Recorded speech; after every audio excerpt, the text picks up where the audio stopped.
Hey, I'm just here creating content that I'd want to watch myself. If you're into real, simple, and honest videos, go ahead and subscribe. I spent 38 years working as a crisis counselor. I sat with people in the worst moments of their lives. I learned to keep my voice steady when everything inside me was screaming. I learned that panic never saved anyone, but precision did. I thought those skills belonged to my career. I never imagined I would need every single one of them to save my own daughter. I want to tell you what happened. All of it. Because I kept quiet for too long, and silence almost cost me everything. My daughter was 26 when she met him. She called me on a Tuesday evening, and I could hear something different in her voice right away. Not excitement, exactly, more like relief. Like she had been searching for something and finally found it. She told me she had met someone at a work conference. He was in finance. He was kind. He asked her real questions and actually listened to the answers. He made her feel, she said, like the most interesting person in any room. I asked her what he was like with other people. She laughed and said, "Mom, always the counselor." But she answered the question. She said he was generous with waitstaff, patient with strangers, close with his family. She said his father was a deacon at a well-regarded church about 2 hours from where she lived. She said the whole family seemed warm and rooted and good. I told her I was happy for her, and I was. My daughter had spent her 20s throwing herself into her career, working 60-hour weeks, putting her personal life on a shelf she told herself she would get back to later. Seeing her energized, hopeful, a little breathless, it made something in my chest loosen in a way I had not felt in years. They dated for 14 months. He drove 4 hours round trip every weekend to see her. He sent her flowers on the anniversary of the day they met, not just the obvious holidays. He came to my house for Thanksgiving that first year and helped me wash every dish without being asked. And when my sister started telling one of her long, rambling stories at the table, he leaned in like it was the most fascinating thing he had ever heard. I watched him carefully that night. He seemed genuine. I am trained to detect performance. What I saw in him felt real. He proposed on a Sunday morning in my daughter's apartment. She called me before she had even stopped crying. I said yes before she even asked me if I was happy for her. The wedding was simple and beautiful. My daughter wore her grandmother's pearls. His father led a blessing before the meal. He spoke about the covenant of marriage, about a man being a protector and provider, about a woman being a crown to her husband. At the time, I found it old-fashioned but harmless. I smiled. I held my sister's hand. I told myself this was a good day. It was a good day. I hold on to that. Whatever came after, that morning was real. The first thing I noticed was small. So small, I almost talked myself out of noticing it at all. About 4 months after the wedding, my daughter and I had a standing Sunday phone call. We had done it for years. One Sunday she did not call. I called her, and she picked up after the 7th ring, a little breathless, and said she had forgotten, and they had been busy with a thing his father had organized. I said, "No problem, of course. Call me when you can." She called back 3 days later, and we talked for an hour, and everything seemed fine. But the next Sunday she did not call again, and the Sunday after that. When I finally reached her, she sounded tired in a way that had nothing to do with sleep. I asked if she was okay. She said she was wonderful. She used that word specifically, wonderful, and something about the way she said it, too clean, too immediate, no texture, put a small, cold stone in the bottom of my stomach. I told myself I was projecting. I told myself I had spent 4 decades sitting with people in pain, and I was now so accustomed to looking for trouble that I was manufacturing it in my own family. I told myself my daughter was a grown woman, newly married, building a new life, and she did not need her mother reading subtext into a single word. I told myself a lot of things over the next year. I noticed that when I suggested visiting, there was always a reason it was not quite the right time. His father was coming that weekend. They had a thing with his colleagues. She was behind on a project at work. Always plausible. Always delivered in a tone that was pleasant, but somehow just slightly pressured, like a door being held open while someone stood behind it. I noticed that she stopped mentioning her friends. She had a close group of women she had known since college, and they used to come up in conversation all the time. This one's new job, that one's baby, the group chat always going, and then, slowly, quietly, they stopped. When I asked about them, she would say something vague. They had all gotten so busy. People grow apart. She said it like she was reciting something. I noticed that she started deferring to him in small ways that added up. On the phone, if he was in the room, her answers got shorter. She would say, "Let me check with him about that." She would say, "He prefers if I don't commit to things without talking to him first." I said that sounds reasonable for a marriage, and in isolation, any one of those things was reasonable. That is the part I cannot explain to people who have not lived through it. Every brick looks like just a brick until you step back and see the wall. The first time I saw them together after the wedding, about 8 months in, we met at a restaurant halfway between our cities. My daughter had lost weight. Not dramatically, but enough that I saw it when she walked in, and something moved through me fast and uncomfortable before I smoothed it down. She was dressed beautifully. Hair done. She looked, to anyone glancing over, like a happy young woman having lunch with her husband and her mother. He was charming at that lunch. He asked me about my work, my health, my plans for retirement. He refilled my water glass. He touched my daughter's hand when she spoke and smiled at her in a way that looked like tenderness. But twice she started to say something and he interrupted her.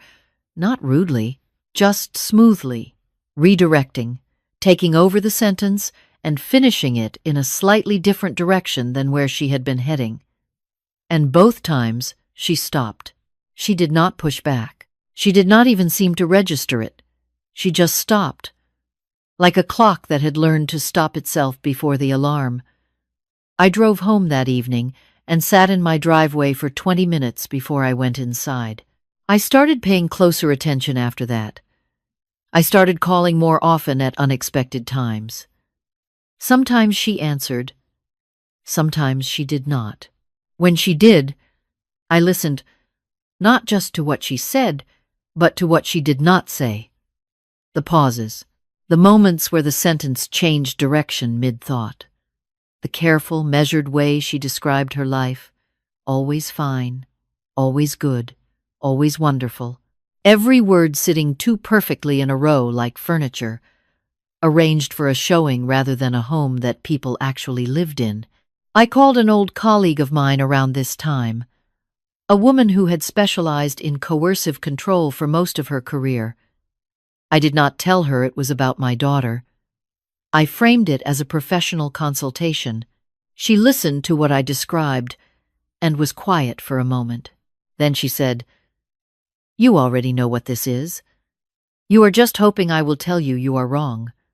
She was right. I did know. And she did not tell me I was wrong. What I did not know yet was how bad it had gotten inside that house. My daughter was protecting me. She told me later.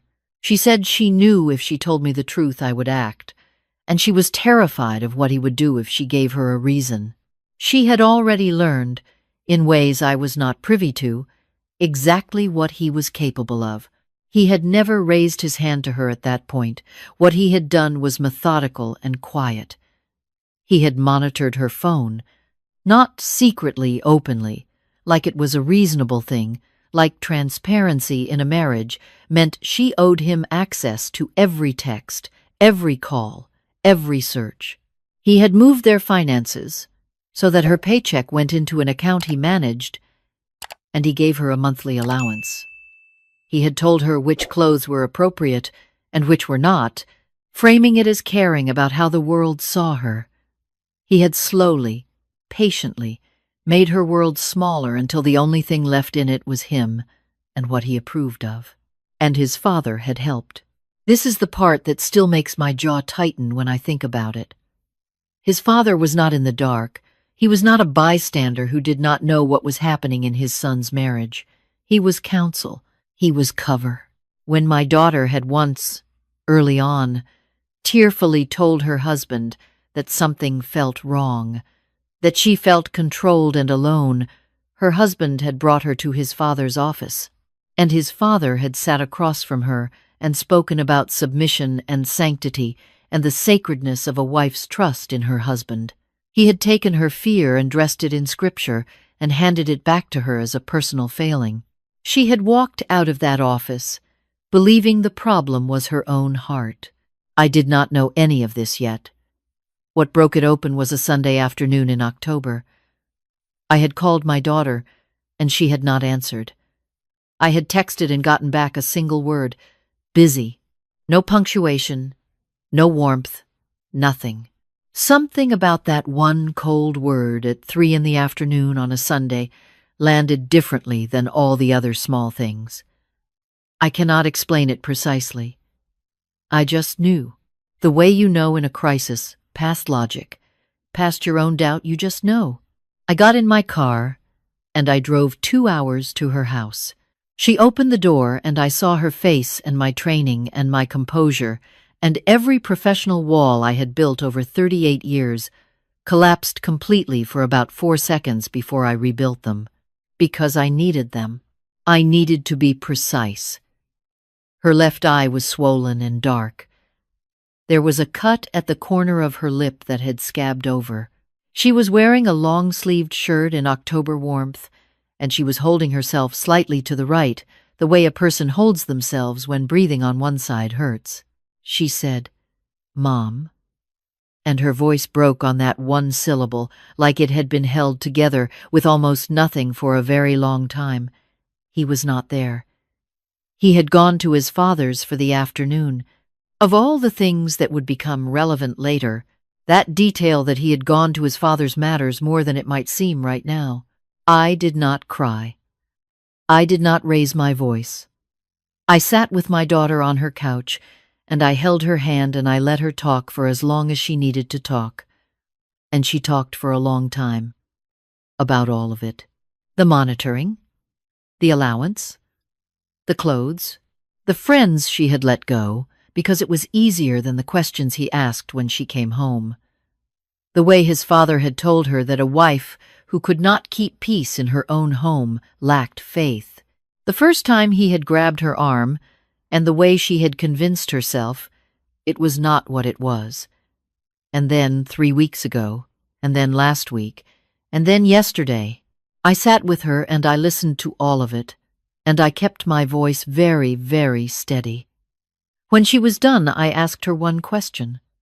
I said, "Do you want to be free of this?"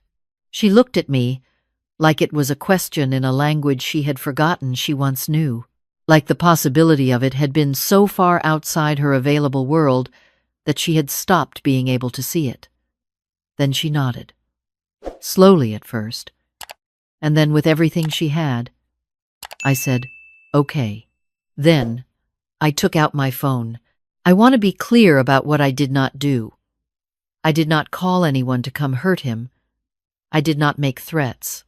I was 62 years old, and I had spent my entire life working within systems to help people, and I understood those systems in ways that most people do not. I knew exactly which doors to knock on. The first call I made was to a detective I had worked with on and off for nearly 15 years, a woman who specialized in domestic violence cases and who I had collaborated with many times in my professional life. I told her what I was looking at. I told her what my daughter had just told me. I told her about the father. She told me what to do in the next hour, and I did exactly that.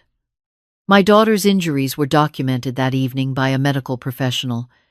Everything was photographed. Everything was recorded. My daughter made a statement while she still had the courage and before the fear had time to rebuild its walls around her. The second call I made was to a family attorney. Not just any family attorney.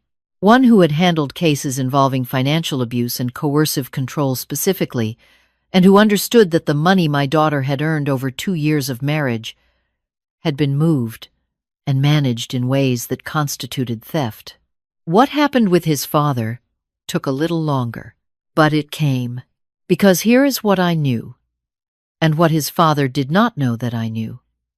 In my years as a crisis counselor, I had worked with 2 other women who attended his church, women whose marriages had frayed and broken in ways that had never been discussed publicly, women who had sat in that same office and received the same counsel my daughter had. And when word quietly spread, not through gossip, not through malice, but through the kind of careful, documented testimony that attorneys and journalists actually take seriously, his father's carefully constructed reputation began to come apart at the seams. He did not lose everything overnight. That is not how these things work. But he lost enough. His position at the church became untenable within 6 months. The community he had built his authority on began to ask questions he could not answer without incriminating himself further. He had traded his son's accountability for his own reputation, and when that trade was exposed, neither account had anything left in it. My son-in-law was arrested. He was charged. The financial case ran alongside the criminal one. My daughter had her own attorney, her own advocate, her own voice in a process that was finally designed to hear it. She moved in with me for a while. I want to tell you about that time because I think it is the part people do not talk about enough. The after. The recovery. It was not a movie. It was not a sudden transformation. Some mornings she woke up and she was full of anger, which was healthy and right, and I let her be angry without trying to resolve it. Some mornings she woke up and she missed him. Not him exactly the person she had believed he was, before she fully understood what she was living in. That grief was real too, and I did not try to take it from her. We cooked together. We watched television together. We went to church together. A different church, one where the pastor spoke about a woman's worth in a way that made my daughter cry the first time she heard it, the good kind of crying, the kind that means something broken inside you is starting to recognize itself again. She started running, not because I told her to, but because one morning she just laced up her shoes and went. She ran 4 blocks. The next week she ran 8.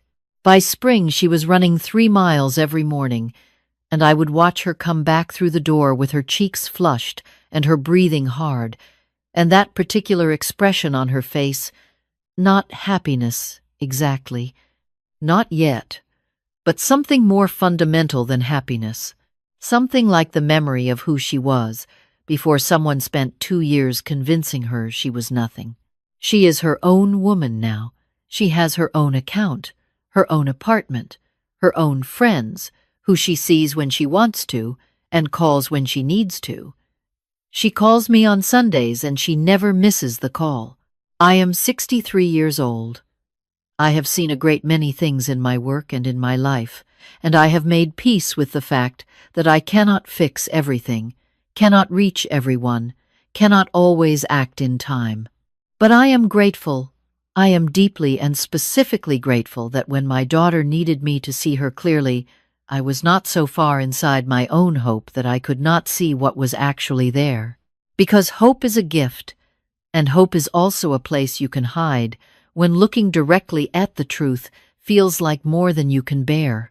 If you are watching this, and something in this story feels familiar, not like a movie, but like your own kitchen, your own phone, your own voice, getting smaller in your own house, I want you to hear me. You do not have to wait for it to become undeniable before you reach out to someone. You do not have to protect anyone from the truth of what is happening to you. The people who love you, the ones worth keeping, They would rather know. And if you are a mother, or a sister, or a friend, and you have a quiet feeling about someone you love, trust that feeling. Do not wait for proof you can photograph. The proof comes later. What matters is the conversation you start today. My daughter is well. That is what I hold when the harder memories find me in the middle of the night. She is well. She is running.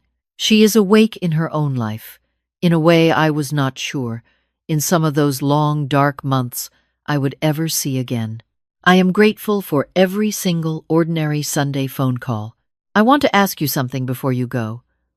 I have shared something real with you today, and I believe in this community. What is one thing in this story that stayed with you? What is one thing you are going to carry with you after this? Leave it in the comments below. I read every one. And tell me what city you are watching from. This community spans so many places, and every time I see where you are all watching from, I am reminded of why these stories need to be told. You are not alone. None of us are alone.